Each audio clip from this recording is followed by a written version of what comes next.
जय जगन्नाथ दर्शक बंधु Vaishnavi story and motivate channel को आप पुणी थर स्वागत। दर्शक बंधु महाभारत पढ़ाई जदि आपण पाखे समय ना तेरे यही 5 गोटी सूत्र को गंठी पकई रखु निश्चित काम आसो।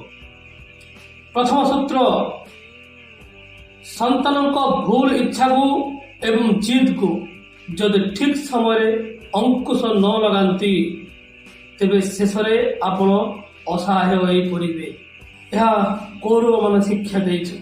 कौरव मैंने ठीक सेमती संतान मान भूल आ जिद को कंट्रोल कर अंकुश लगे नथिले जहाँफल शेष पर्याय ये भाव महाभारत युद्ध। आपण जिते बलवान हूँ ना कहीं जदि आपण अधर्म साथी अच्छी तेबे आपण विद्या अस्त्र शस्त्र शक्ति एवं वरदान सबकि निष्फल हो। कर्ण यार उदाहरण दर्शक बंधु। कर्ण होती जड़े बाहुबली बहुत बड़ बलवान। से निमिषक मात्र महाभारत युद्ध को शेष करदे भली शक्ति रखि था जड़े योद्धा। अर्जुन को आहरी बलिष्ठवान योद्धा किंतु से अधर्म साथी थे कौरव मान साथी थे। तेणु तांकर विद्या अस्त्र शस्त्र शक्ति सबकि निष्फल हो जाता।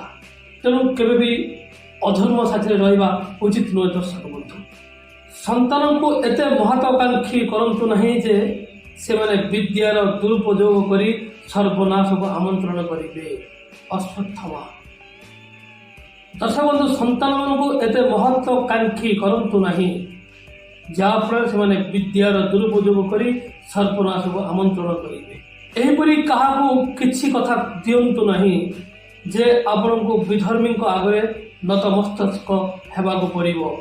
भीष्म संपत्ति शक्ति और सत्तार दुरुपयोग जदि करती एवं दुराचारी सह थांती तेबे शेष निजर सर्वनाश को देखा पड़ी थाए दुर्योधन। ये हूँ दुर्योधन कथा।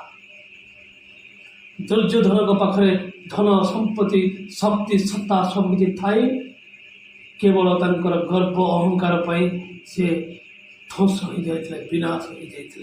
दर्शक बंधु ये 5टी कथा में महाभारत शिखिले। जदि भिडियोटी भल लगी Vaishnavi story and motivate channel को सब्सक्राइब करूँ पाखे बेल आइकन को दबातु जहाँफल मोर प्रत्येक भिडियो आपण पाखे पहुँच। आज ये जय जगन्नाथ नमस्कार।